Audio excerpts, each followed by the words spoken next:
জুমার দিন আসরের নামাজের পর আপনি যদি এই দোয়াটি 21 বার পড়তে পারেন, আল্লাহ তাআলা আপনি যা চাইবেন আল্লাহ তাআলার কাছে তাই আল্লাহ তাআলা কবুল করবে।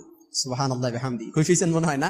প্রশ্ন কমন পড়ে গেছে। অর্থাৎ জুমার দিন যে চমৎকার আমলের কথাটা আমরা জানি, যে আমলটা কখনো আমরা ছাড়বো না, এই আমলটা যদি আমরা প্রত্যেক জুমার দিনে আসরের নামাজের পরে 21 বার পড়তে পারি অন্তত পক্ষে, অর্থাৎ আল্লাহ তাআলা আমাদের মনের সকল আশা আল্লাহ তাআলা পূরণ করে দিবে। জুমার দিন এতটা চমৎকার পূর্ণ একটা দিন।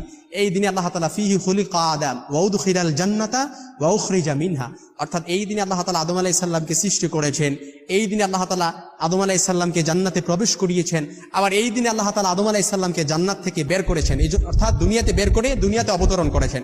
এজন্য জুমার দিনে, এই জুমার দিন শ্রেষ্ঠ একটা দিন। এটা হচ্ছে সুন্নাতুল্লাহ ফিল আরদ। এই দিনে আল্লাহ তাআলা, এটা হচ্ছে স্বয়ং আল্লাহ তাআলার সুন্নাত।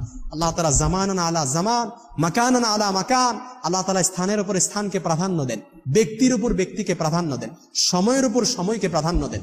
এই জন্য পৃথিবীতে অসংখ্য সময় আছে, কিন্তু জুমার দিনের আলাদা একটা ফজিলত আছে। পৃথিবীতে অসংখ্য ব্যক্তি আছে, কিন্তু মুহাম্মদ সাল্লাল্লাহু আলাইহি সাল্লামের আলাদা একটা ফজিলত আছে।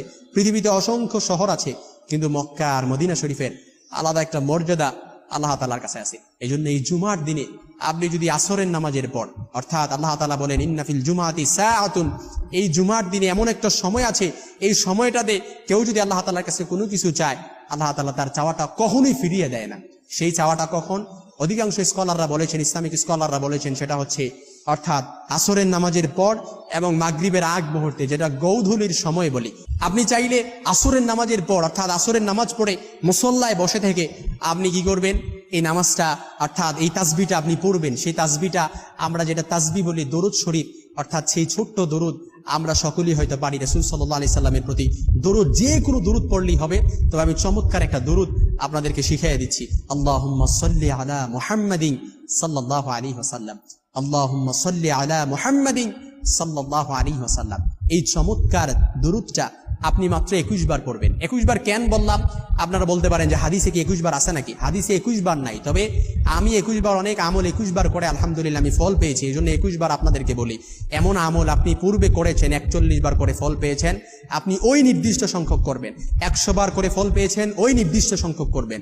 11 বার পরে ফল পেয়েছেন, ওই নির্দিষ্ট সংখ্যক করবেন। 10 বার পরে ফল পেয়েছেন, ওই নির্দিষ্ট সংখ্যকটা আপনি করবেন। কারণ পূর্বে আপনি যে নির্দিষ্ট সংখ্যক বার করে আপনি আল্লাহ তাআলার কাছে ফল পেয়েছেন, ওই নির্দিষ্ট সংখ্যক বার করে আল্লাহ তাআলার কাছে যদি চান, কোনো দোয়া আপনি যদি চান, অবশ্যই আল্লাহ তাআলা কবুল করবেন। এই জন্য আল্লাহুম্মা সাল্লি আলা মুহাম্মাদিন সাল্লাল্লাহু আলাইহি ওয়াসাল্লাম, এই দোয়াটা 21 বার করে আপনি অর্থাৎ আপনার যে মনের আশা আকাঙ্ক্ষাটা, এটা আল্লাহ তাআলার কাছে পেশ করতে পারেন। অবশ্যই আল্লাহ তাআলা আপনার আশা আকাঙ্ক্ষাটা কবুল করবেন ইনশাআল্লাহ। কারণ যেই দোয়ার মধ্যে রাসূলের প্রতি দরুদ পড়া হয়, মাহজুবুন মুআল্লাকুন বাইনাস সামাই ওয়াল আরদ, অর্থাৎ রাসূলের প্রতি দরুদ পড়া হয়েছে, ওই দোয়াটা ডাইরেক্ট আরশে আজিমে যে নক করে।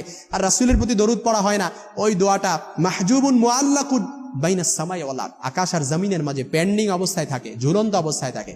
দোয়া করছেন, ডাইরেক্ট আরশে আজিমে যে নক করে, রাসূলের প্রতি দরুদ করে দোয়া করলে আল্লাহ তাআলা আমাদের সকলকে জুমার দিনে চমৎকার এই আমলটি যেন আমরা কখনো না ছাড়ি, এই আমলটি করার মতো আল্লাহ তাআলা আমাদের সকলকে তৌফিক দান করুক ইনশাআল্লাহ।